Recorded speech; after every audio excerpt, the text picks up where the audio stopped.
ശരിക്കും ഏതൊക്കെ പ്രതിസന്ധികളെ അതിജീവിച്ചാണ് കേരളം മുന്നോട്ടു പോകേണ്ടത്? ഈ തലക്കെട്ടും വായിച്ചായിരിക്കും നിങ്ങളിൽ പലരുടെയും ഇന്നത്തെ ദിവസം ആരംഭിച്ചത്. കേരളത്തിന് സമഗ്ര ശിക്ഷ ഇളവെന്നാണ് ഇന്ന് മാതൃഭൂമിയുടെ തലക്കെട്ട്. ക്രിയേറ്റിവിറ്റിയാണെന്ന് തോന്നുമെങ്കിലും സഹിക്കാൻ കഴിയാത്ത രാഷ്ട്രീയ വിരുദ്ധതയിൽ നിന്നാണ് ആ തലക്കെട്ട് പിറന്നത്. കേരളം ചെയ്ത അക്ഷന്തവ്യമായ തെറ്റിന് കിട്ടേണ്ട ശിക്ഷയിൽ ഇളവ് കിട്ടിയിരിക്കുന്നുവെന്ന് ധ്വനിപ്പിക്കുന്ന തലക്കെട്ട് എന്തിനെക്കുറിച്ചാണെന്നറിയാമോ? സംസ്ഥാനത്തെ SSK ജീവനക്കാരുടെ വേതനം, വിദ്യാർത്ഥികളുടെ യൂണിഫോം, ഭിന്നശേഷി വിദ്യാർത്ഥികളുടെ വിദ്യാഭ്യാസം, ഉച്ചഭക്ഷണം, സ്പെഷ്യൽ എഡ്യൂക്കേറ്റർമാരുടെ നിയമനം തുടങ്ങി നിരവധി വിഷയങ്ങൾക്ക് സംസ്ഥാനം ആശ്രയിക്കുന്ന SSK ഫണ്ടിന്റെ കേന്ദ്രവിഹിതമായ 60% വർഷങ്ങളായി തടഞ്ഞുവെച്ചത് തരാമെന്ന് കേന്ദ്രം കോടതിയിൽ സമ്മതിച്ചതിനെ കുറിച്ചാണ്.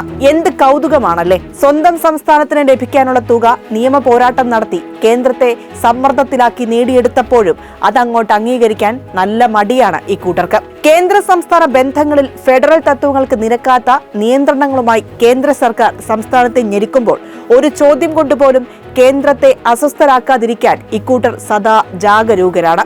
രാഷ്ട്രീയ വിരോധമല്ലാതെ മറ്റൊരു ന്യായീകരണവും നൽകാനില്ലാതെ കേരളത്തിന് അർഹമായ സാമ്പത്തിക സഹായം തടഞ്ഞുവെച്ച് കേന്ദ്രം ബുദ്ധിമുട്ടിക്കുമ്പോൾ മറുവശത്ത് ഇതേ രാഷ്ട്രീയ വിരോധം വെച്ച് സംസ്ഥാന താൽപര്യം പോലും മറന്ന് ചില മാധ്യമങ്ങളും രംഗത്തെത്തുന്നു എന്നതിന് തെളിവാണിത്. മെസ്സി കേരളത്തിലേക്ക് എത്താതിരിക്കാൻ വിദേശ ഭാഷ പഠിച്ച് അർജന്റീനിയൻ ഫുട്ബോൾ അസോസിയേഷന് കത്തെഴുതിയ ഇൻവെസ്റ്റിഗേറ്റീവ് ജേർണലിസ്റ്റുകൾ തന്നെയാണ് അതേ താൽപര്യം വെച്ച് SSKയുടെ ഫണ്ട് തടഞ്ഞേക്കണേ എന്ന് ഓർമ്മിപ്പിക്കാൻ ഇടപെട്ടത്.